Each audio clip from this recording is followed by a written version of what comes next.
Chilling tales for dark nights.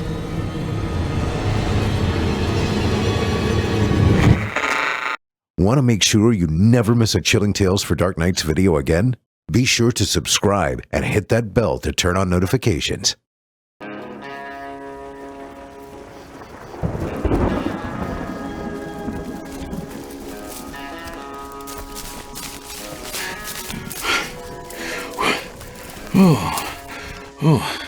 Talk about a Christmas miracle. Long one tonight, friends. Just goddamn made it, too. Oh yeah, almost forgot. Everyone out there who sent me a fruitcake for Christmas, thanks a million. Really appreciate it. Open wide, Chester. It's chow time. I'm sure they were just delicious. Come on in, friend. Right this way to Casa de Blood. Have yourself a seat while I catch my breath. I'll be just a second. Oh, yeah, that's better. You know, God forbid someone send me a carton or two of these things for Christmas. I'm sure Santa would bring them himself, but I think the prick's in cahoots with the ATF. Meanwhile, you can send a fruitcake right across state lines. Just where the hell's the justice in that? Whew. Talk about ass-backwards reasoning. All right, friends, smoke 'em if you got 'em and drink those glasses to the bottom, because your old buddy Drew Blood has a tale to tell. Hope you got 4 or 5 hours to spare. I'm just kidding. Hello everyone, this is your Action News reporter with all the news that is news across the nation on the scene at the supermarket. There seems to have been some disturbance here. Pardon me, sir, did you see what happened? Yeah, I did.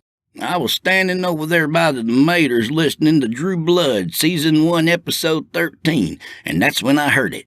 They said I could get ad-free versions of all their episodes if I go to simplyscarypodcast.com and sign up as a patron. I looked over at Ethel. I said, "Don't do it, Ethel!" When it was too late. She was already up on Horror Hill. Well, here come the sleigh bells. Tonight we've got a gift from a man of all seasons. A man who turns holidays into hellscapes. A man whose house Santa himself leaves a wide berth. That's right, it's Ryan Harville. I ain't kidding about Santa either. He probably thinks Ryan's chimney leads down into infinite darkness. Thank God for Amazon, that's all I'm saying. In this tale, we rejoin St. Nick and Rudolph from last Christmas's story, For Goodness Sake, in which the psychic Santa and his sidekick deliver coal to the criminals on their naughty list. To revisit the first story, you can search my playlist on Chillin' Tales for Dark Nights YouTube channel. But for now, let me recap this much. The presents under the tree are from your family. It's not that Santa Claus doesn't hear the children pouting. It's that the real St. Nick is more concerned with delivering just desserts. And I'm not talking about fruitcake. So, without further delay, I give you, For Goodness Sake, Part 2, Not So Silent Night. Well, look who's still alive and kicking. It's me, in case you were confused. Rudolph, or Rudy if you prefer. For now, at least. Last time we spoke, I was on my last leg, riddled with cancer and telling you a grand old story from my hospice bed. A lot's changed since then, and I'm going to tell you all about that, don't you worry. But before I tell you what's new, I need to tell you another story from the past. We're going to have to talk about the last job I pulled with Nick, and the events that led up to it. There's some details buried that need to be dug up, cleaned up, and shined to a high polish. I need to see my reflection in the details, if that makes sense. I figure if I can see myself there, then you ought to be able to see me just fine. I need you to, 'cause seeing is believing, right? It may be a long story. When my tongue starts flapping, I ain't never quite sure where it's gonna land. I'll try not to bore you, but either way, just let an old man babble for a while, will you? It had been about a year since me and Nick shut down old Scratch's kitty video operation in Handlin. If you ain't heard that story, you may just want to stop here and give it a listen. It'll sure make a lot more sense if you do. Anyway, we'd spent the spring and summer months as we usually did, living off the grid at a campground in Tennessee. We worked odd jobs here and there when we needed money. I'd cut wood for tourists in the area, and Nick would stand out in front of some local dives and look intimidating, occasionally knocking some skulls together if it came to that. I had a small trailer with a few amenities, stove, microwave, bathroom, and such. Nick lived in the back of the Bronco, sleeping beneath the camper shell on the back. There was room for both of us in the trailer, but Nick liked being outdoors. He'd come into the trailer and shower and heat up some food when he needed, and once a week or so we'd sit around the campfire, grill some meat, and drink some beer. But other than that, Nick was in the woods. I don't know where he went, and I never questioned him about it. It was his business, and I didn't pry. He'd just yell that he was taking off so I'd know he was leaving, and then he'd come back hours later, often with a couple of fresh rabbits hanging from his belt, sometimes with a deer slung over his shoulders. We'd eat like kings for days after. But sometimes, I don't know, maybe once a month, he'd be gone all night. He always came back at dawn, emerging from the tree line looking like a Sasquatch, big shoulders hunched, his silver hair a mess of trapped leaves and stuck branches. I did ask him about the overnight outings once, years ago. He just told me it was something he had to do and left it at that. I didn't press him, just nodded and left him be. Nick seemed reserved after these trips, calmer even. I can tell you what I think, but I don't know if it's true. After years of traveling together, I could predict when he was going to leave for the night. Whenever dusk came, if Nick was looking up at the sky with that far-away look he gets, then I knew he'd be gone that night. To be more specific, if I'd catch Nick staring up at the North Star, then it was going to be one of those nights. Was he praying, meditating, or shit, I don't know, doing yoga out in the pine needles? Can't tell you, but I always had the feeling it was something like that. Something that calmed him. Something that pointed him in the right direction. Okay, got the preamble out of the way, so now here's the point. Like I said, it was about a year after we gave that pornography-producing piece of shit his lump of coal, and Christmas was coming up fast again. Nick had been on one of his overnight excursions, and I was fast asleep in bed when what sounded like a boulder pounded on the trailer's flimsy door. God damn! I yelled, sitting straight up in bed. Hold on a damn second. I disentangled myself from the sheets and made my wobbly, sleep-drunk way to the door.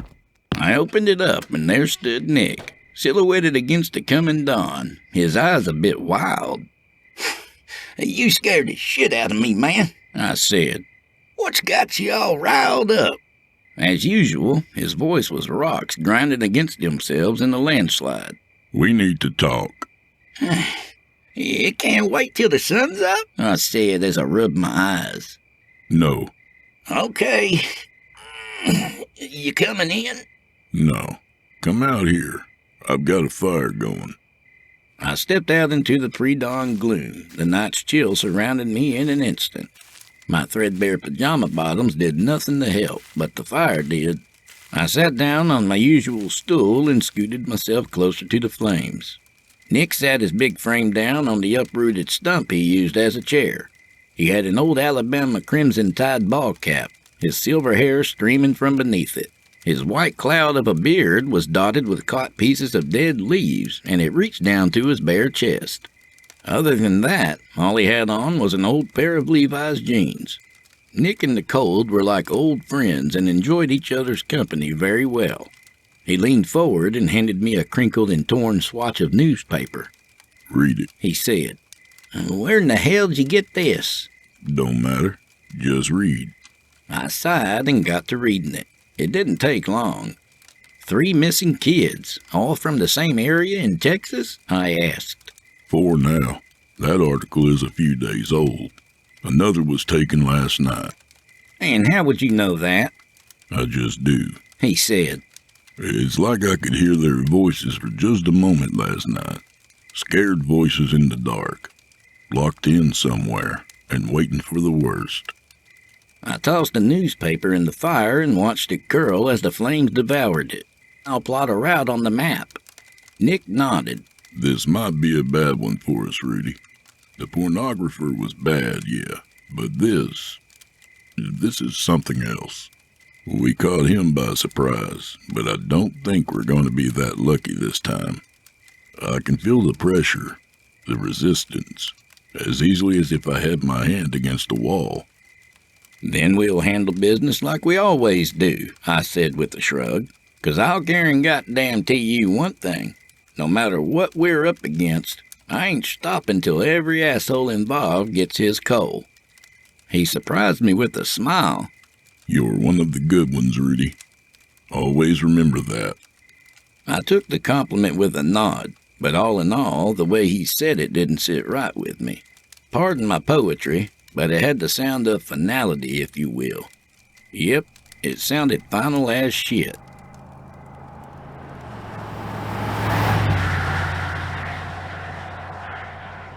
I ain't gonna bore you with all the details from the trip. Lots of asphalt was passed and lots of coffee was consumed as I navigated us southwest. When I wasn't looking at the map, I was switching out cassette tapes as Nick requested.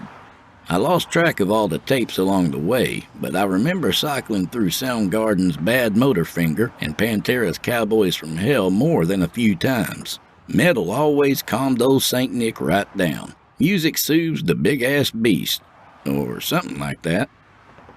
Now, if you ain't never been to Texas, I'll tell you right now, that son of a bitch is huge. Now, you're probably picturing a map in your head, and you're thinking, yeah, no shit. But if you ain't never actually ran the roads, then you just don't know.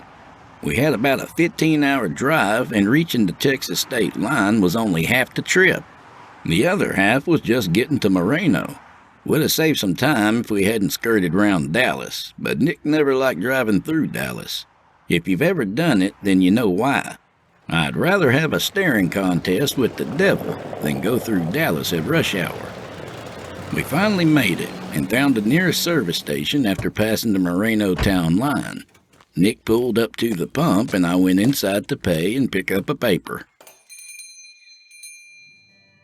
The attendant was a young guy, probably just out of high school, wearing glasses, a few pimples high on his forehead. He looked up from the book he was reading as I walked in. "Howdy," I said. "When in Texas, you gotta speak the lingo so you don't spook the natives." The boy nodded his head but didn't say anything. I pulled 2 20s out of my pocket and set them on the counter. 30 for the Bronco out front. You got a paper around here? He pulled a paper out from beneath the counter and passed it over. You keep 'em behind the counter? The boy nodded. Yeah, some people just stand around reading and don't pay. Or they just walk out with them. So we keep 'em back here. Whoa, I said with a smile. I didn't realize a town this small would be a hotbed of criminal activity. The attendant looked serious, obviously not catching on to my winning wit. He glanced around as if making sure we were alone. "Mister, you don't know the half of it," he said, his voice low. "Do tell." "Between us and the 2 neighbor towns to us, we've had 3 kidnappings in 2 weeks. You're shitting me," I said, knowing it was already 4, but I guess word wasn't out on the newest one yet. "Nope, dead serious. Cops and state troopers all over the place. Folks are talking about the feds coming here too. If you're just passing through, then make your passing quick. You're apt to get pulled over and questioned driving around here." "I'll keep that in mind. They got any leads?" "Not a one as far as I know." "Well, shit, that's just about the saddest thing I've heard, and so close to Christmas." The boy solemnly nodded. "Makes me sick, thinking about those families, missing their kids on Christmas morning. It's a goddamn shame." "Don't you worry, son," I said, putting the newspaper under my arm and heading for the door. "The sons of bitches responsible will be getting coal this year. Guaranteed." "I hope so," the boy said. "Whoever it... Wait a minute." He was looking out the window at Nick. "That guy with the beard, he with you?" I eyed him. Yeah, so? Holy shit, He said. now I swear up front I ain't pulling your leg, but yesterday a man came through and left a message for you and your friend. Well, out of all the things he could have said, that was definitely the oddest. Say again? Mark? I asked, reading his name off his name tag. My stomach was an acid-covered knot. I hadn't even heard what the message was, but my guts knew I wasn't apt to like it. Mark ran his hand through his hair, and a ragged breath escaped his lips. It's crazy. I completely forgot that guy even came in until I saw your friend out there. How does that happen? Evil magic shit, I thought. No idea, I said. Just calm yourself down a bit and tell me what happened. Mark nodded. Yesterday afternoon, I was standing here like usual, and this guy walked in. I don't remember what his face looks like exactly. I just remember his smile. Not like that. I ain't like that. His teeth were just... Sharp? I cut in. Like fangs?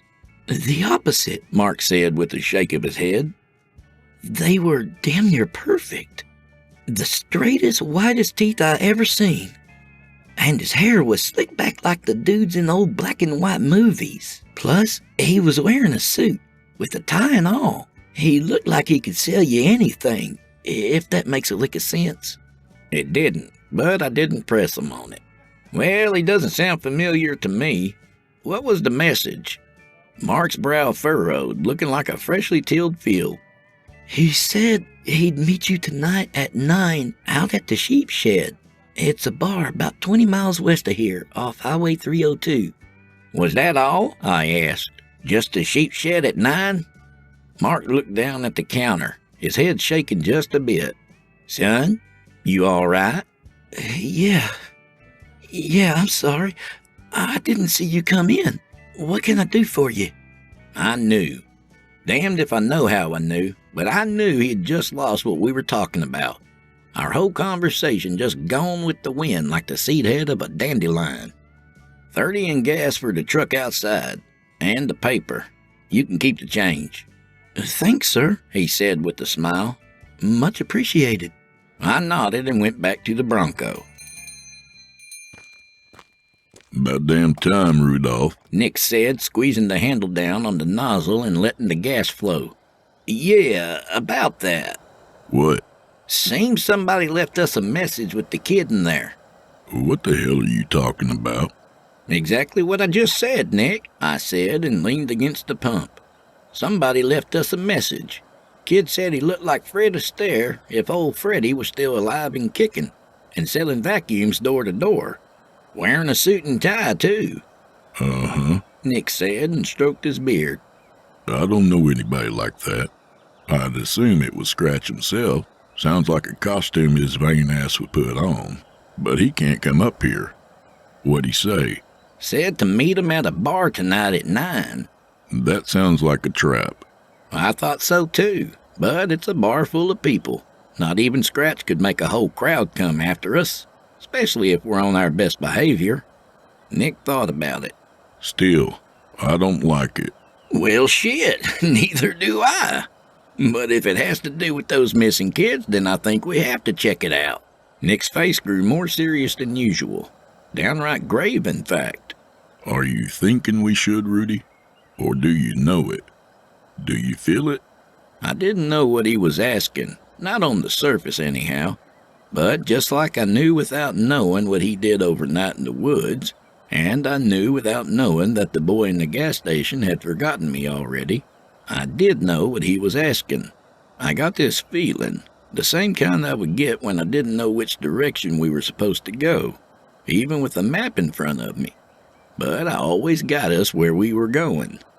I just knew. I swallowed. Yeah, Nick, I feel it. He nodded. All right then, we'll go. In the meantime, find us a job. Gotta be a mall around here somewhere. Already on it, I said, waving the newspaper at him. The pump stopped at $30. Nick hung the nozzle back up and we got in the truck. I started to open the paper, but my full mind wouldn't let go of a question. Hey, Nick. Yeah? Why is it that we always end up finding a gas station somewhere that has some ominous shit waiting for us? I thought he'd laugh, but he just stared ahead. People make paths, Rudy. Trails through forests, highways through deserts. Thousands of people treading the same ground, and the ground connecting them all. Emotions released with every step, every rotation of the tires. Anxious people, happy people, depressed, ecstatic, don't matter. It all leaves a mark in their wake. The places they converge, the intersections where their paths cross, there's an energy that hangs over the ground like a mist. It's easy to find what you're looking for in these places, and easy for something to find you too. It's all connected. Just roads, highways, and paths humming with energy, with information. I was silent for a moment, but of course my silences never last long. I turned to face him and took a moment to get my words right, to express exactly what I needed to. What in the fuck are you talking about? I barely understood 2 sentences and all that. This time he did laugh. You will, Rudy. I swear to you, brother, you will. He cranked the engine and we were off again. Wasn't more than 15 minutes and we were parked in front of a shopping mall 2 towns over. We got out and I took the lead through the sliding glass doors. Things already looked and felt bad. For one, we didn't pass a soul on the way in. And for 2, the mall looked damn near empty, even so close to Christmas. It feels like we're walking through a deflated balloon. Where the hell is everyone? Nick shook his head, his big white beard shaking with it. I don't know. Let's try and find the office.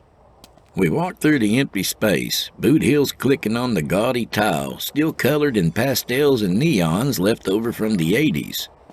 Most storefronts were closed, metal bars and grates pulled shut against the rest of the mall. A few still had at least one visible person minding the store. I watched as a middle-aged woman slowly folded pairs of jeans to add to a display.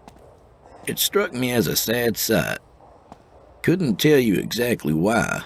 Maybe it was just like putting a face on all the nothing surrounding us. There was a sign ahead near the ceiling that read "Office" and pointed down the hall. We walked to it and turned the corner only to be met by a security officer standing between us and the office.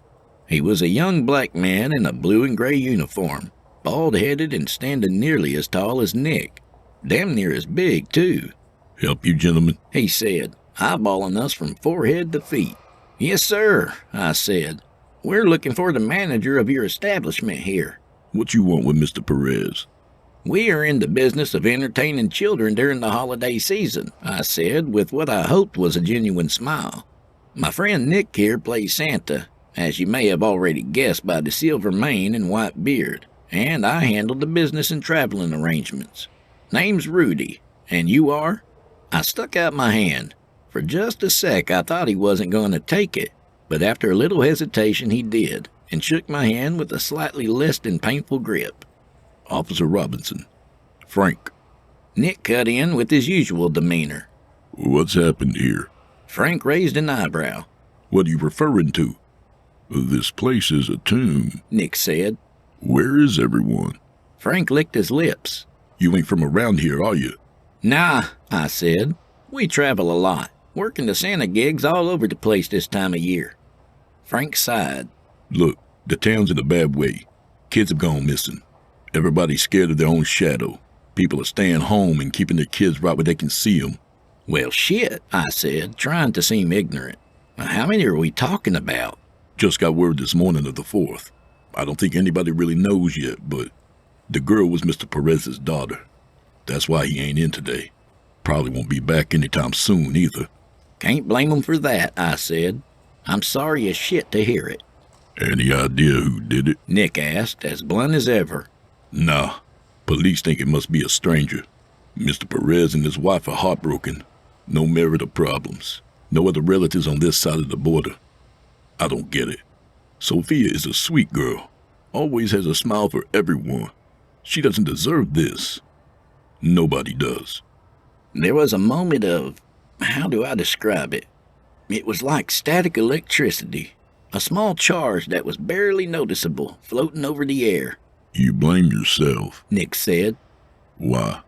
I opened my mouth to ask how in the hell Nick would know something like that, but no words came out. I knew he was right. I could feel it too.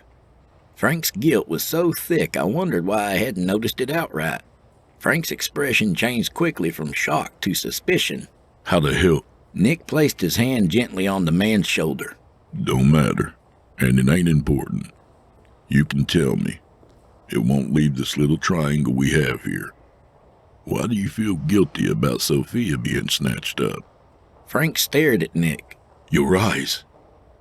They're like snowflakes, spinning and... That's right. Nick said with a nod.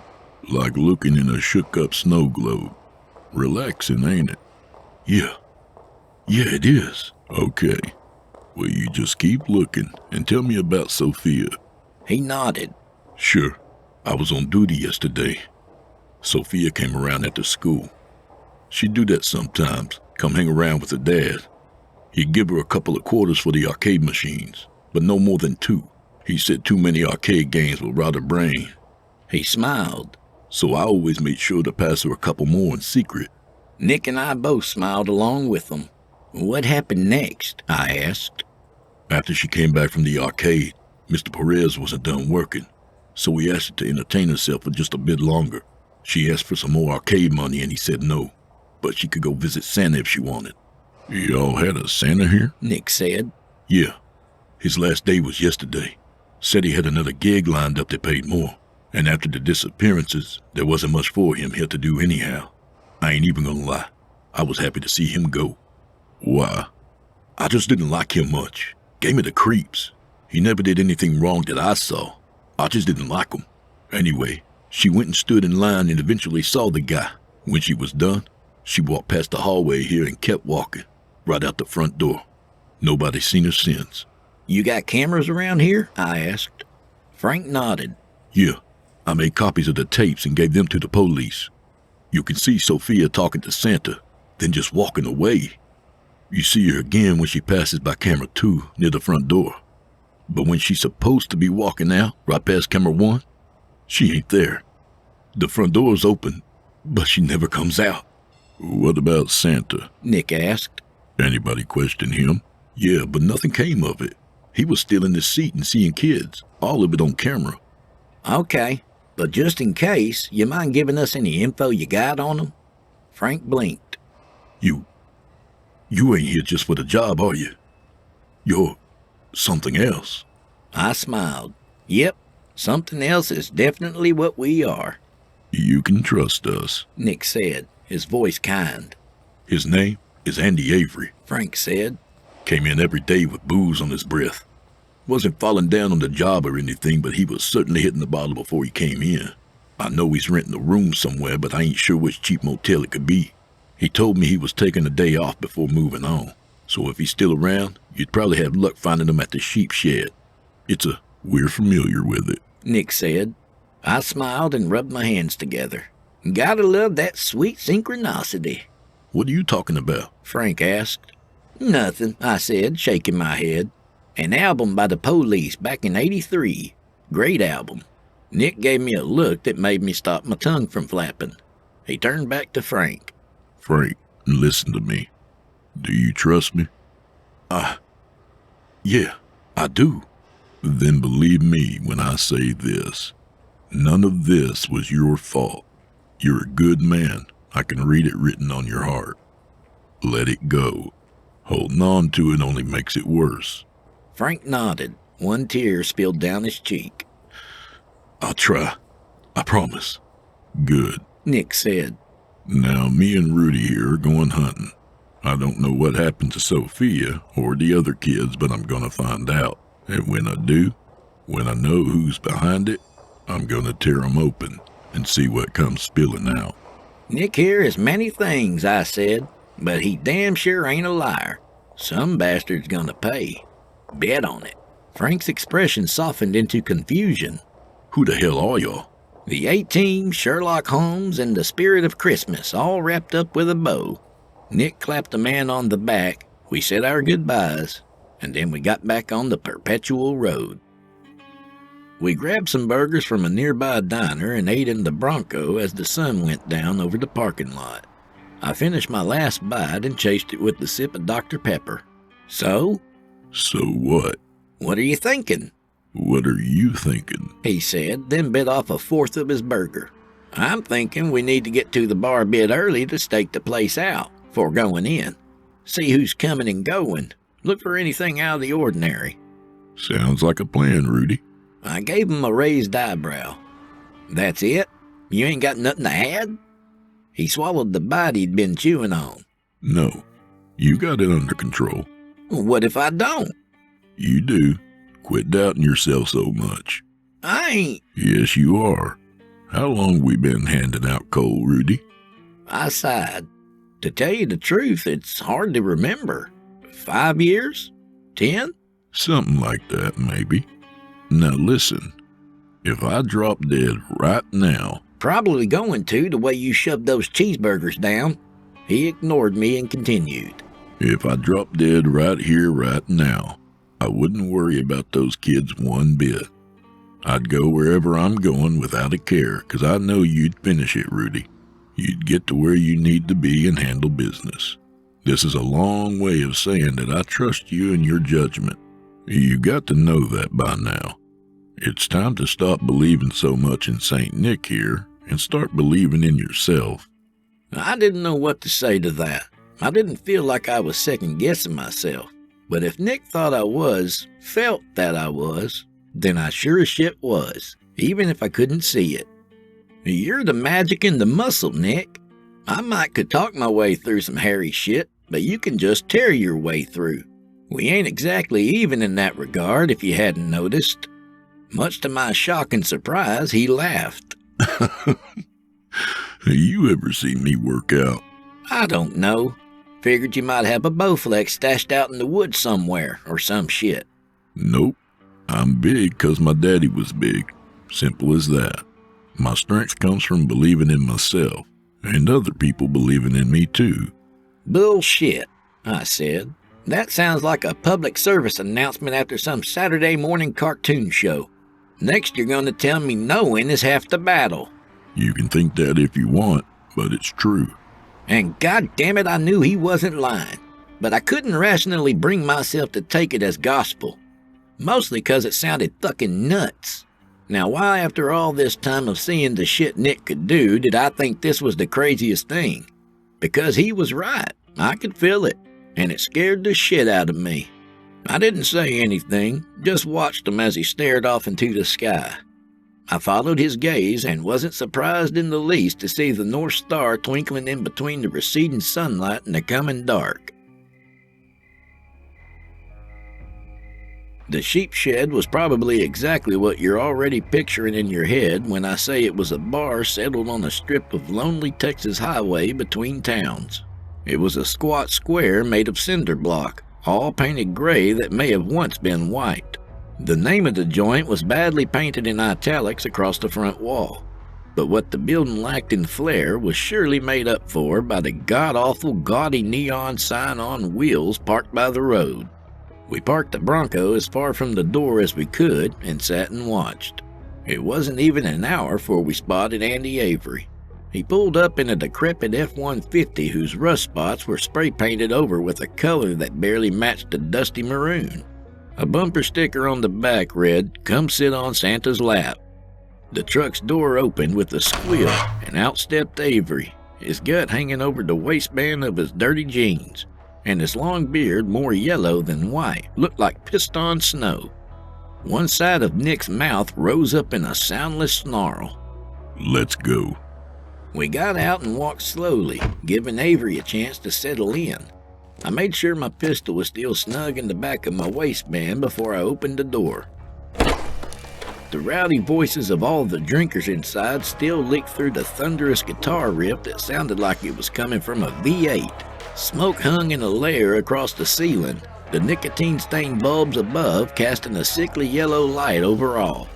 Nick elbowed my arm to get my attention, then nodded his head toward the back corner of the bar. Avery sat by himself, a beer bottle and a glass of dark liquor on the table in front of his belly. His eyes were firmly fixed on the ass of a young lady playing pool nearby. I damn near stood on my tiptoes to talk into Nick's ear. "I'll get his attention, then you slip in on the other side." He gave me 2 quick nods, then I made my way through the swarm of dirty after-work bodies, a deadly combo of too much perfume, aftershave, and smoke swirling in my wake. I passed between Avery and the woman he was eye-fucking, and the bastard called out to me. Hey, asshole, you're ruining my view. The woman took notice and gave him a look like she just saw some freshly flattened roadkill. She tossed a cue on the table and walked off while giving him the finger. Avery started laughing, and I saw my opportunity. I started drunk laughing, then sat down beside him in the booth. "Sorry about that, friend. I wish I'd had a longer gander myself. She was built like a brick shithouse." You goddamn right about that. His laugh went up an octave, and he took another drink from his beer. He didn't notice Nick slide into the booth and sit down beside him. I leaned closer to him, the smell of sweat stinking up my personal space. "Speaking of pretty young things, tell me about those missing kids." His face bleached of color. The fuck are you talking about? He stammered. I saw Nick reach down slowly and knew he was pulling his knife from his boot. "I'm talking about them kids that have up and disappeared here lately, boy. Tell me about them." I don't know shit, he said. Now, Nick put his bare paw of a hand on Avery's shoulder and held him firm. The bastard turned to look at Nick, and I could see his eyes widen even from his profile. keep your ass on that seat, grifter. Nick growled. Here's the situation. I've got 7 inches of steel that's pointed directly over your femoral artery. One small push, and you're gonna bleed out faster than the time it takes for me to spit in your dying face and wipe your greasy blood off my knife. Is that clear? Avery nodded. Please, don't kill me. He whined. That all depends on how much you want to tell us where those kids are, I said. Come on, jackass, spill it. I don't know, he stammered, then yelped as Nick pressed the tip of his blade through the fabric of Avery's jeans.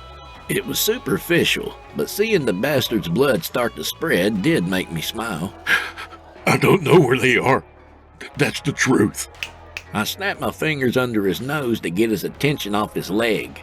All right, well, let me rephrase the question for you. What did you do to those kids? He began to lie, but stopped and shook his head. I didn't harm them, okay? Oh, shit. Man, I tell you what, Nick said. I know I may look strong, but boy, is this knife getting heavy. It's liable to just fall and stick your leg like a lawn dart, all on its own accord. Okay, shit, okay. Avery panted. A couple of weeks back, a guy approached me. Said he'd pay me $2,000 if I did something for him. Go on, Nick said. He wanted me to talk to the kids that visited the mall. Avery said, sweat beading on his pasty forehead. Find out which ones was having trouble at home.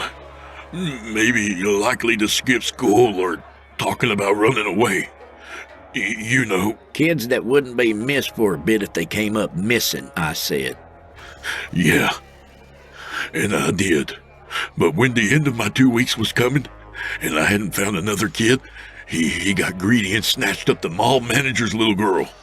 I knew damn well that was definitely gonna get noticed. She wasn't the type to run away, so I left. God damn it, I should have left sooner. Well, don't fret about that.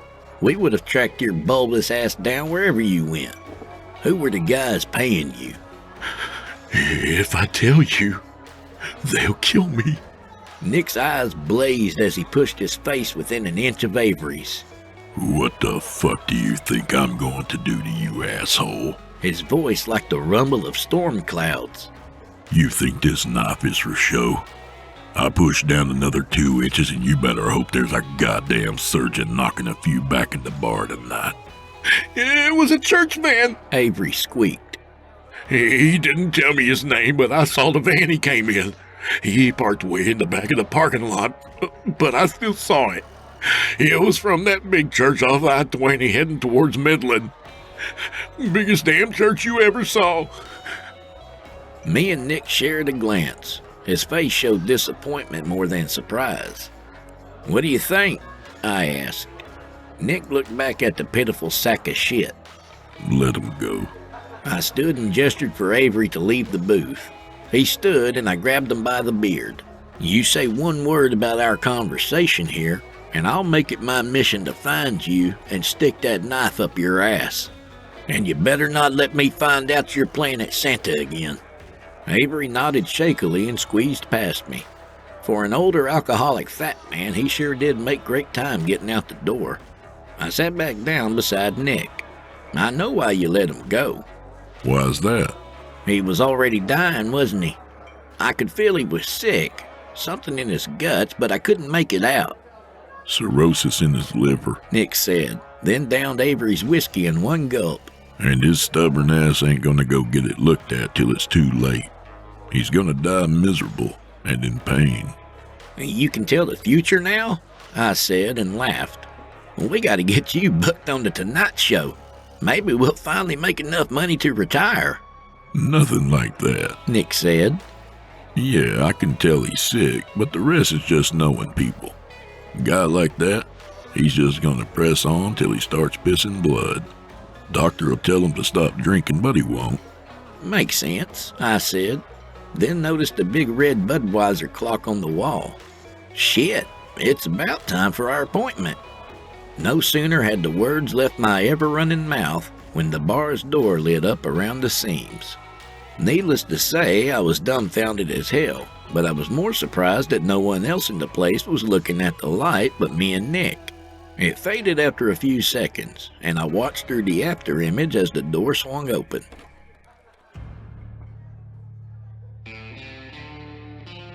Now, I'm strictly a ladies' man. You can love whoever you please and you won't hear a peep out of me. But I always walk the straight line on that road of love if you're picking up what I'm laying down. All that's to say the man who walked into the bar was about the handsomest man I've ever seen. He had a face like a movie star or a game show host or something like that. All cheekbones and bright eyes. His tailor suit hung on him perfectly as he navigated through the crowd. When he got close to us, he smiled, and if I didn't already know, one look at his pearly whites told me this was the man who left the message. Gentlemen, he said, his voice coming out of his lips like silk wrapped in velvet. May I join you? Nick eyed the man, lips rigid and face stern. Go ahead, he said. The man pulled out his handkerchief and wiped a nearby bar stool before dragging it in front of our table. We watched as he folded the handkerchief back to perfection before placing it back in his front pocket, then sat down. Who are you, and what do you want? I said, trying to sound annoyed even though I felt like shitting my britches. Straight to the point then, the man said. I've come to discuss your current job. I guess it's not really a job, but something a bit grander in your estimation. An adventure, maybe. Either way, we have things to discuss about your involvement in the situation with the missing children. I laughed. That was a whole lot of words to say nothing. Just say what you came here to say, in plain English, Nick said. Friends, I can assure you that Nick leaned forward and rested his arms on the table. I know who you are, and we ain't friends. Just tell us why you came all this way for a vigilante Santa and his partner in crime. Ah, but you sell yourself short, the man said. You're not merely... I don't sell a damn thing. That's your job, Fanuel. Fanuel grinned. Have we met before, Nicholas? I think I would remember if we had. No, but your face gives you away. Way too pretty to be from around here. The gears in my head all clicked into place, and I damn near jumped out of my skin. So, of course, I chose my next words carefully and played it cool. Holy shit! You're an angel! Are you fucking kidding me? Fanuel nodded and leaned over the table. He pointed one expertly manicured finger toward his eyes. There were wheels in them, spinning and turning over each other in the pale blue of his irises. I sat back in disbelief.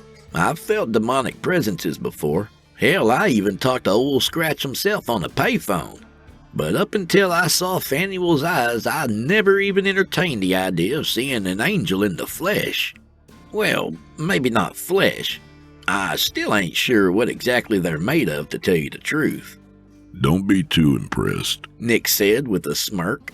Noah's great-granddaddy barely even gave him a mention, and Abraham's kids cut him out altogether. That's Fanuel sighed. not entirely true. Close enough. What does Sky Daddy want from us? Well, if you're referring to our Lord and Creator of all, He wants you to stop. In a day full of surprises, that was assuredly a big one. He wants us to stop, I said. Stop looking for the kids? In a word, yes. Nick shook his head. Ain't happening. Fanuel shrugged. One way or another, you must give up on this job. I'm neutral. I don't answer to him or Scratch, and you damn well know it. I've got my job, and you've got yours. Yes, well, my job at the moment is to deliver this message. Stay away from this one. I know the rules. You can come visit our plane here, so you got one up on Scratch.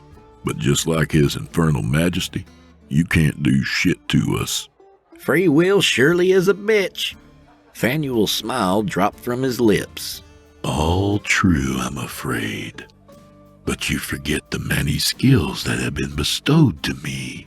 The most powerful of which is that I can be very, very persuasive. Just a second, I said. Let's say, hypothetically speaking, that my associate and I decide to listen to you. It would sure go a long way with us if you told us why we needed to call the whole business off. I'm not required to explain to you God's reasons, Fanuel said. And we ain't required to do shit either. Humor me. Fanuel looked from me to Nick. Fine. The person you're ultimately after is a very prominent man with a very large following.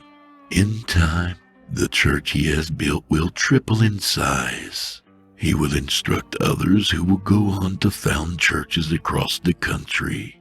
With their influence spreading over the globe, countless people will benefit. Innumerable souls could be saved. We must allow this sapling to grow and blossom into a tree of salvation, whose branches will widen over the earth. This is the will of our Lord, our God. That man you're talking about is a pedophile at best, and a murderous pedophile at worst. Nick said flatly. I don't give a shit if he's Christ himself come again. That asshole is getting his coal tonight. Fanuel sneered. You up-jumped monkey. You stupid, stupid ape. These words came from the creator of the very universe. Which one? Nick asked with a nonchalance that I envied at that moment. Do not quibble over semantics with me. I'll not warn you again. Let this one go, or there will be consequences. We're done here, Nick said, rising to his feet. Get your sparkly feathered ass out of here before I get violent. Fanuel took a deep breath, then let it go as his smile returned. That's all you animals know is violence. If that's what you want, so be it. The angel turned to leave, then snapped his fingers. TVs I hadn't noticed before above the bar turned on, and the jukebox turned off. He swirled a finger in the air, and everyone in the bar turned to face the glowing screens. Fanuel walked away, and as soon as he was out the door, he appeared on the TVs, sitting behind the news desk, mugshots of me and Nick that didn't exist hovering over his left shoulder. Good evening. There's been a breakthrough in the case of Moreno's missing children. The two men shown here, Nicholas White and Peter Rudolph Lynch, are wanted for questioning. If you have any information on the whereabouts of these men, please. I didn't listen to the rest of the bullshit. I was too busy watching about 24 or so people all start muttering to each other and looking around. Then their eyes fell on us, and all hell broke loose. Cries echoed in the bar. Holy shit, it's them. Somebody call the cops? Fuck the cops. Grab them. The crowd moved towards us. Some people grabbed pull cues, others chairs. The bartender bent below the bar and came back with what was most definitely an illegally sawed-off shotgun. We gotta go. Nick said, "No shit, but there's a lot of them and a little of us." I reached behind me, meaning to pull out my pistol when Nick put his hand on my shoulder. No guns. This is sure as shit the right time for one. You show that, and the bartender is apt to open up with that shotgun. People are gonna get killed. Yeah, us. The first guy brave enough to step up threw a haymaker that connected with Nick's jaw. Nick shrugged it off and buried his fist in the man's guts, dropping him like a sack of rocks. The next two decided to jump across the table. I grabbed one by the hair mid-slide and slammed his face down onto the wood. His nose broke and splashed blood on my good flannel shirt, which pissed me off something awful. I pulled him down off the table and onto the seat and used him as a step stool to get up on the table, which with the beauty of hindsight was really a stupid mistake. The bartender had a clean line of sight over the crowd and fired. Two things saved my ass: Nick grabbing me by the pant leg and pulling me down, and the fact that the dumbass bartender was way out of range. Bottles flew out of the crowd, smashing against the wall over my head and showering me with brown glass and beer. The shotgun boomed again, and the room went silent. Well, the people went silent. The sound of a phone ringing was pretty damn loud in the new quiet. The bartender dropped the gun to the floor with a clatter. His eyes were half open and vacant as he picked up the receiver and listened. "Phone for Rudolph," he said, and set the receiver on top of the bar. Nick and I looked at one another. He was still in the boxer stance, fists up and ready. He lifted his chin towards the bar, and I slowly got up and wiped the beer from my eyes with my sleeve. It was surreal walking through the crowd of people who just seconds ago wanted to take us out back and string us up from the nearest tree. They just stared ahead, unblinking and unmoving. I reached the bar, then cleared my throat as I picked up the phone. "Hello?" That looks like a fine mess you two have got yourselves in, the voice said on the other end. It had a tone that implied the speaker was thrilled about said mess. "Your infernal majesty," I said, laying on as much sarcasm as I could get my tongue to muster up. "How lovely to hear from you again. It's been too long. Me and Nick were just saying the other day we should have you over and do some grilling. Maybe play some cornhole after." Insufferable as always. Scratch said. Yet here I am, suffering through it anyway. Though I must warn you, I am much better at inflicting suffering than you, so spare me your incessant drivel, and just listen. Well, shit, I was curious. I'm listening, your unholy evilness. I am in a given mood. 'Tis the season after all. So I'm going to hold these people here for a few moments while you and your associate abscond. I didn't know what the word meant exactly, but I caught his drift. And why in the hell would you help us out?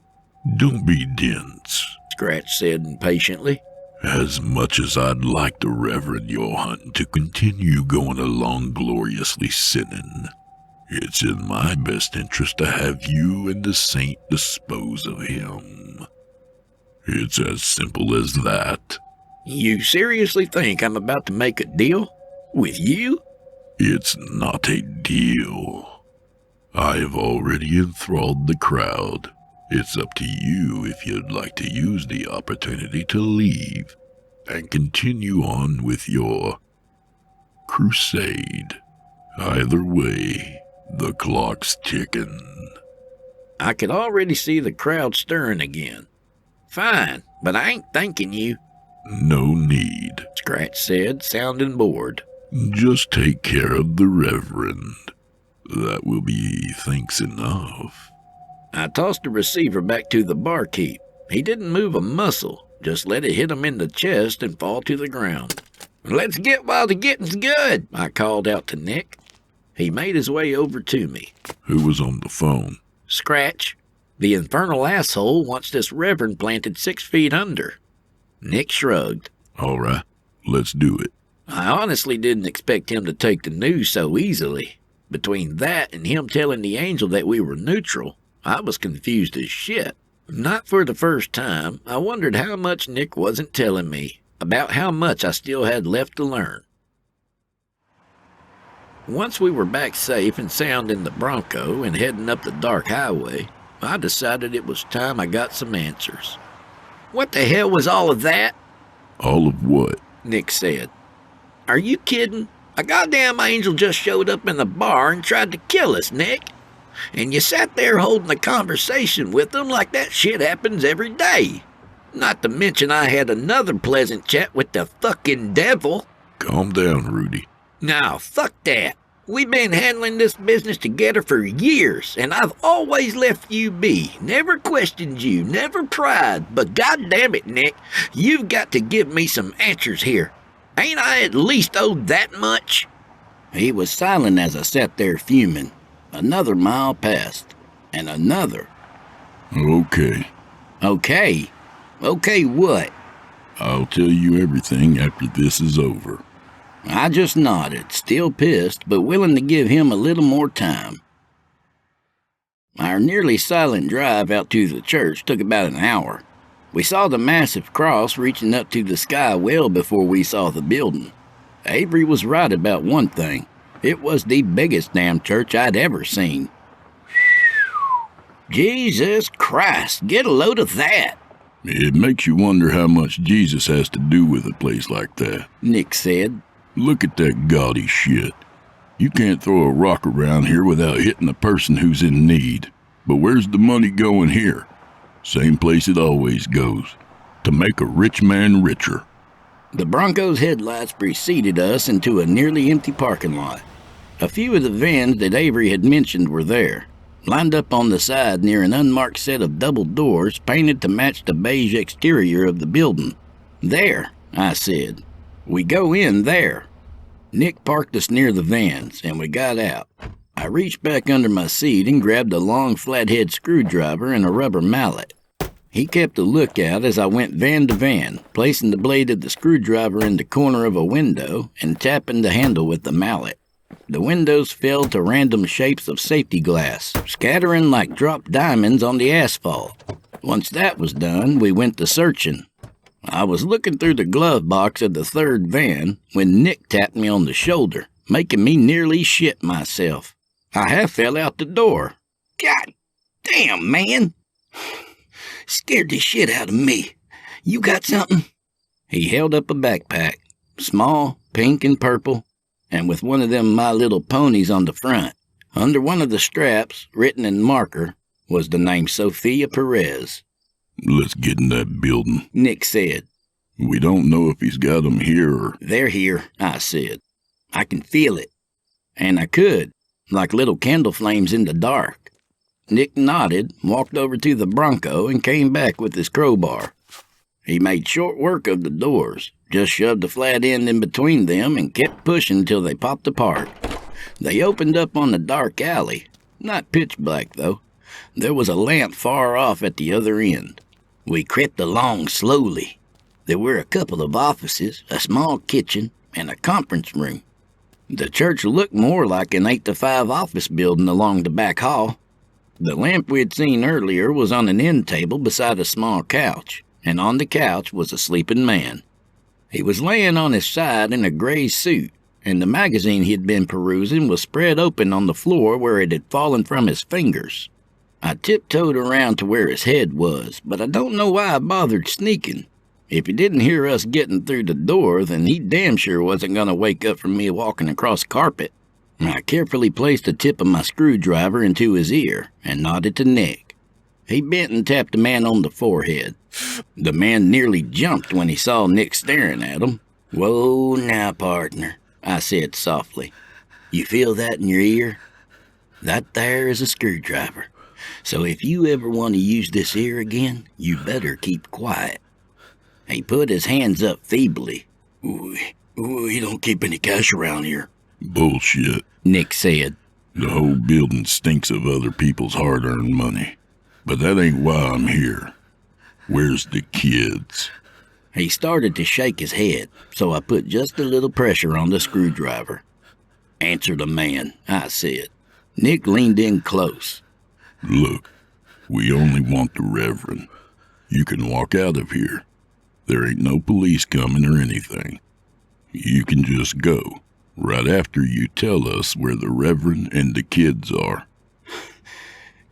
Keep going down the hall. Second door on the left. They're all in there."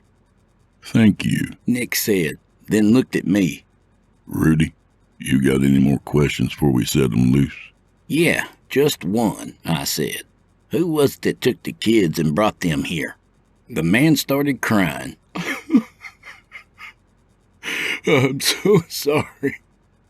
God forgive me. I'm so... His last words were cut off as I swung the mallet down on the end of the screwdriver's handle. The length of steel sunk all the way in with a noise I can't quite describe, but was music to my ears. The man flopped with a convulsion or some shit, then finally laid still, blood trickling out from his nostrils. I tossed the mallet down beside him and pulled my pistol from behind my back. "You ready to finish this?" I asked Nick. He nodded. Lead on, Rudolph. We made our way to the door. The nice and neat etched sign on the front read Playroom. I could hear Nick grinding his teeth behind me. Taking a deep breath, I grabbed the knob and turned it, swinging the door open. The room must have been a place for parents to drop off their young kids during services. The walls were painted in soothing pastels and decorated with stars and shapes and numbers. Bible verses in cartoon fonts were hung here and there. A toy chest stood open in one corner beside a rack that had kids' costumes hanging from it. There were even some cribs in the back. Near the front of the room was a young black boy, probably no more than 10 years old, dressed like a doctor.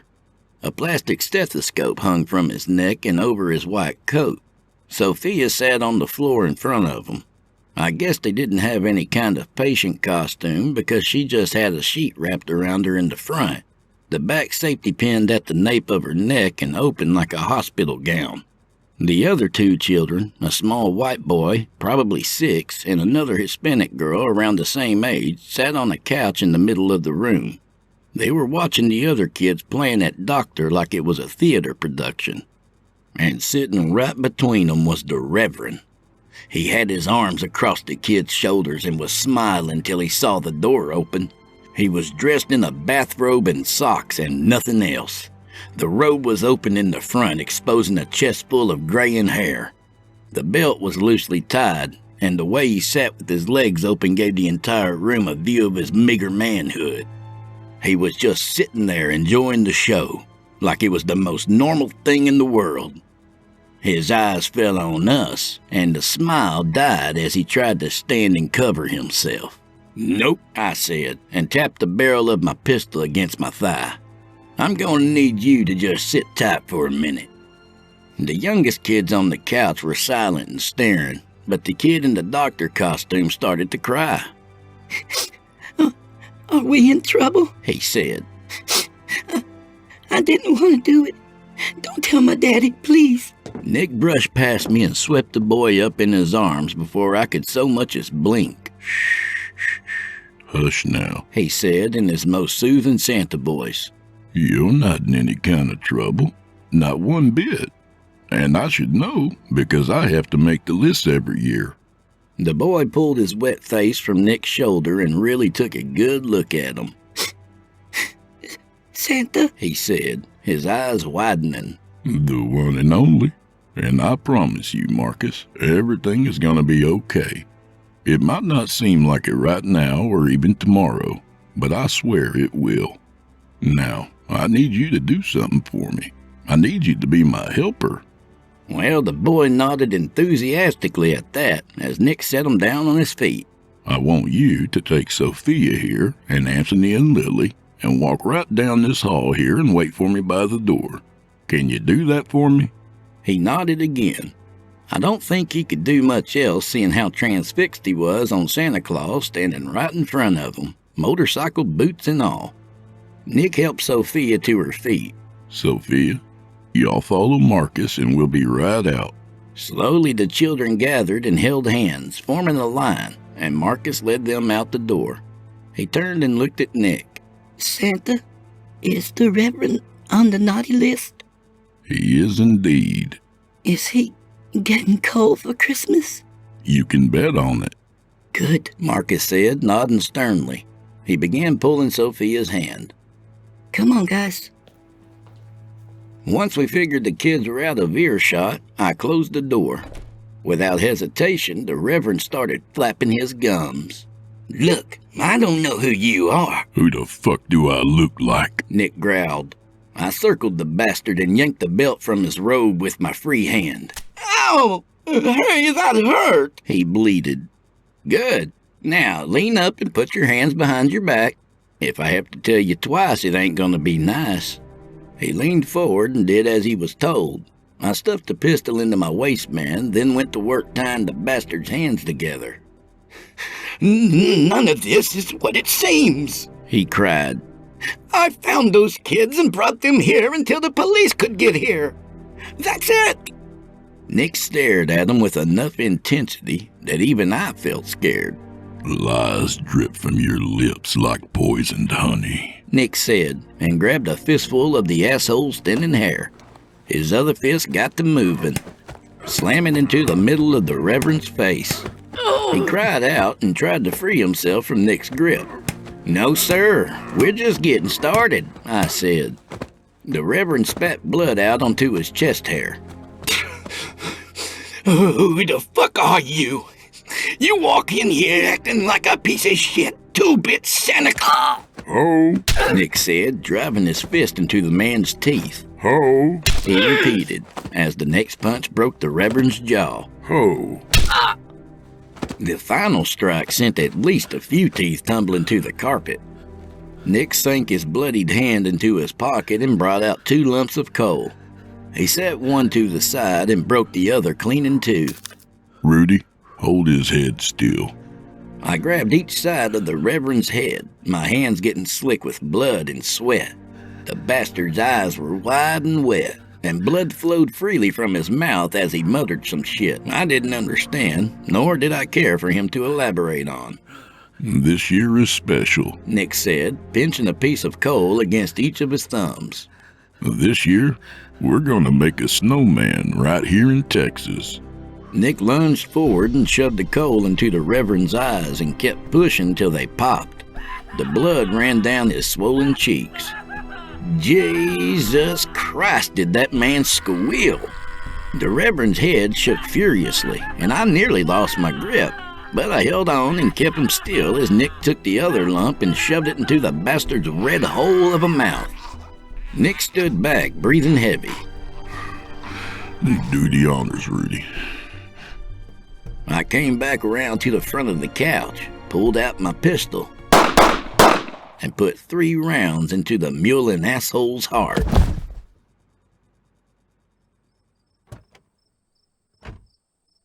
We loaded the kids up into the back of the Bronco, reassured them again that they were safe, and closed the tailgate and camper window.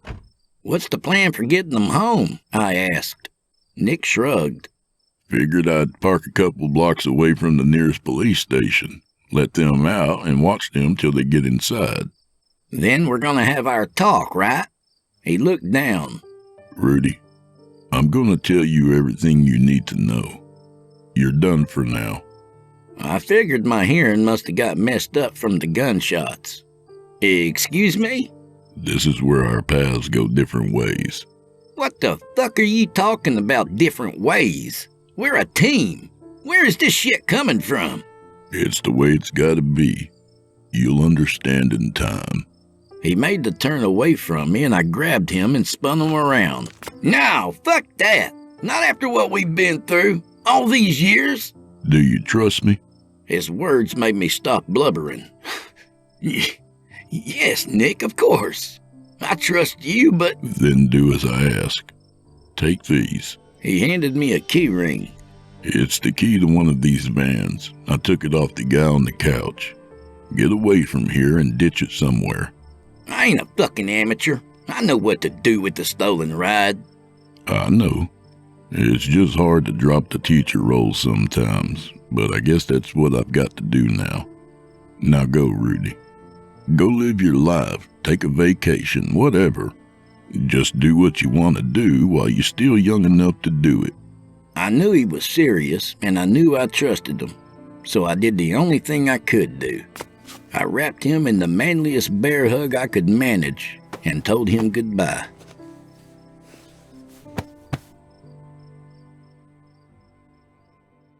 Well, that was damn near 20 years ago. I made my way back to Tennessee, and although I'm not proud to admit it, I drank and sulked a year away. I was just lost in every damn sense of the word. One night I stumbled out of my trailer and started yelling up at the goddamn sky like a lunatic, screaming questions about what the fuck I was supposed to do now until I fell over on my back and looked up at the sky, and there she was, the North Star. I stared up at her and was surprised as shit when I felt my anger draining away bit by bit. I didn't know what my purpose in life was or any Zen shit like that, but I was calmer. Then I rolled over onto my side and blew chunks everywhere. Judge me if you must, but life ain't always like a movie. You can find peace and puke a bunch of whiskey up at the same time. It happens. I eventually went to work cutting lumber again, ended up hired at a mill, and in a few years became foreman. I had some relationships along the way, no weddings, but a couple of long-term situations where I was as happy as a man in love could be. Long story short, life went on for me just like everybody else. Until the cancer hit, which is where my last story began. If I remember correctly, I predicted I wouldn't last till the next Easter. Well, joke was on me. I didn't even make it past New Year's. I'm just gonna lay this next part out for you with no dramatics. I died. Yep, honest. I laid there as the heart monitor flatlined and my breathing stopped, and everything went to an empty black. If there was an afterlife, then I didn't see hide nor hair of it. I woke up to the sound of a zipper surely being unzipped, which is a pretty terrifying sound to wake up to. The black was peeled back at the sides, and the night sky was full of stars. The smell of pine was strong, and the air was frigid, but I felt heavenly. I sat up and looked around.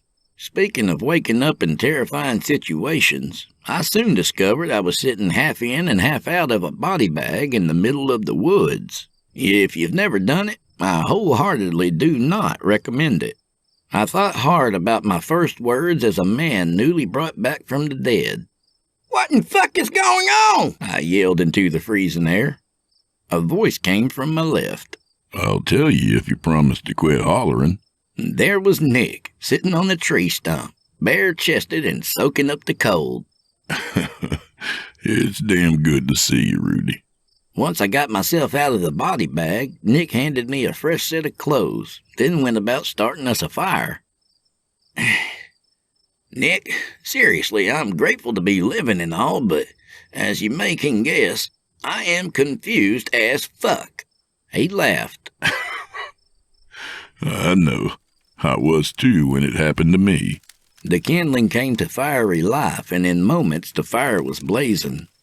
When it happened to you, After all these years, Rudy, he said. after all these years, I've got a Christmas present for you. Sorry if it's a little late, but a story can only be told when it's time to tell it. And now it's time. I only nodded, not knowing what to say. He took a deep breath, exhaled, and began. My real name is Thomas Miller, and I'm over 150 years old. You'd think I'd be shocked, but it wasn't the craziest thing that had happened that day. I was a Union soldier in the war between the states, the Civil War, whatever you want to call it. And in 1862, 3 days before Christmas, John Morgan's men attacked the supply line we were guarding. I caught a bullet and was left for dead, which I soon did. Die, that is. When I woke up, a man with a long white beard was standing over me and telling me to get up out of the mud. He said his name was Nicholas White and that he had a job for me if I wanted it. I spent the next few decades in his employ, learning from him and handing out coal to folks who needed to be stopped from whatever atrocities they were committing. He showed me the path to Polaris, and when the time came, I took over, name and all. What's Polaris? I asked. More like, who is Polaris? Nick said. And she's right up there. He pointed, but I didn't even have to follow his finger to know he was pointing at the North Star. She? I asked. You're saying that the star... Isn't exactly a star, yep. She's what guides people like us, people who go around helping kids who need it. Every time you needed directions, knew a name you had no way of knowing, or just knew what the right thing was to do, that was all her. I shook my head. Wait, you said people like us. There's more vigilante Santas running around? Indeed there are. A bunch. Nearly every society dating back to who knows when has a version of good old St. Nick. My head was about to burst with questions that I couldn't keep from flying out of my mouth. Well, how does Sky Daddy and Scratch play into all this? They don't. Nick said simply. Why not? 'Cause there's heaven, there's hell, and things in between. And things beyond. We just have to work around them, and with them occasionally. And I'm guessing there's a reason why we only go hunting for assholes around Christmas. That's when we're most powerful. Nothing much beyond that. Not that you can't use what you've got year-round, but... shit. Okay, it's like hibernating. But for us, we do it in the summer months. We rest, gather our strength, then spend the coldest months delivering coal. And what about... Rudy, listen. Nick said. We ain't got much time left together. I gotta be moving on. What? I see you for the first time in decades, and now you're walking out again? Fine, but one more question. Shoot. Why'd you leave? Why'd you abandon me at that church? Nick shrugged. To give you something I wasn't given. A chance to live your life a while longer before you start your new job. So you're telling me... I stopped and took a breath. You're telling me... You're Santa Claus, he said. And I couldn't have picked a better one. I sat there with my jaw bobbing up and down till he walked over and knelt in front of me. I ain't got a sword or nothing, so I can't knight you or whatever and say some magic words that'll make it all seem true to you. But if you trusted me once, you can trust what I'm saying now. You're Santa, and you're gonna be great. He wrapped his arms around me, and I hugged him back fiercely. I'll be seeing you, St. Nick, he said. I nodded into his shoulder. It's been a pleasure, Thomas. He stood up, gave me a small wave, and walked into the trees. A minute passed, maybe two, and everything lit up. Not like fireworks or anything, but like it suddenly changed from a fingernail moon to a full moon for just a moment. And I knew Nick, sorry, I'm Nick now, still getting used to it. I knew Thomas had gone up to be with her, with Polaris, way up there in the black of space. I sighed and stood, Getting out of the woods wasn't a problem since I knew the directions to any place I could imagine, which got me thinking, if I knew where damn near anything was located, that meant he knew all along. Ergo and therefore, I spent all those years reading a damn map and plotting routes when he already knew where we were going the whole time. I looked up at the sky and smiled. "You asshole," I said.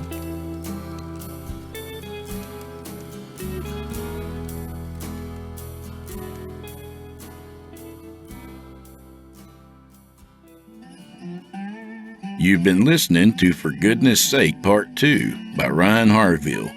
A good reminder to keep yourself off the naughty list. Remember, Christmas isn't about presents. It's about the never-ending struggle between polar forces. Between good and evil. Between Xbox and PlayStation. You get the idea. And St. Nick is a kind of independent contractor, representing the good of mankind amidst the chaotic forces of the universe. And that should give you all the assurance you need when you go to sit on his lap at the mall this year. I know it does for me. He always looks at me kind of funny when I do it, but he knows the deal by now. I don't get up till the prick gives me a toot of his whiskey bottle. A little about the author. Ryan Harville writes horror stories centered around the strange states that are buckled beneath the Bible Belt, and he strenuously insists there are 4 lights. He's had stories featured in anthologies, magazines, and podcasts, and currently writes exclusively for the Chillin' Tales for Dark Nights network. Ryan Harville would also like to clarify that though he may have a bit too much around the waistline and his beard is turning whiter by the day, he is in fact not a shopping mall Santa vigilante. But wouldn't that be awesome? For more information, follow him on Twitter at rharvillewrites or visit his website at ryanharvillewriting.com. For plenty more Ryan Harville and Drew Blood collaborations, be sure to check out my playlist on Chillin' Tales for Dark Nights YouTube page. You could make a day of it. Friends, I would like to fix a mistake from last week's podcast. Turns out I gave y'all the wrong email address for JM Sonamo. It's jmcscares@gmail.com. Sorry about that, JM. And I wonder if y'all wouldn't mind doing something for me. Subscribe to this podcast on iTunes or wherever you listen to podcasts and leave me a 5-star review and a kind word. Every one of those makes a huge difference, and I'd really appreciate it, even if you're listening on YouTube. To hear a premium ad-free edition of tonight's and all our other episodes, visit simplyscarypodcast.com and click Patrons in the upper menu. You'll find yourself at chillinttalesfordarknights.com, where you can become a patron for as little as $5 per month, and you'll get access to our entire audio archive dating all the way back to 2012, including past episodes of this program and all our other shows, and hundreds of standalone releases. All of them ad-free and available to download or stream. Thanks for your time and for supporting our sponsors. When you support our sponsors, you help support this show. If you happen to use Facebook, Twitter, Instagram, or YouTube, you can follow and subscribe to Chillin' Tales for Dark Nights there, where you'll get all our latest updates and new releases and have the chance to interact with us each and every week. You'll find me personally on Facebook, Twitter, as well as Instagram. Come on by and say hi, y'all. I won't bite you much. I'd also like to mention that we are accepting submissions. If you've got a story or two you'd like to be featured on this show, send it to drewbloodhorror@gmail.com. If selected, you can help us ring in the new year.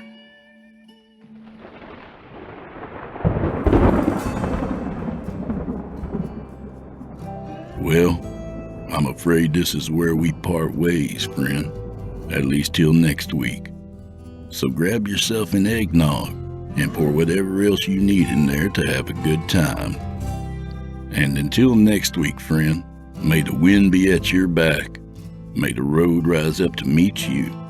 And remember to put out the fireplace before you go to bed tonight. No one wants to be the guy who burned Santa to death. Merry Christmas, y'all.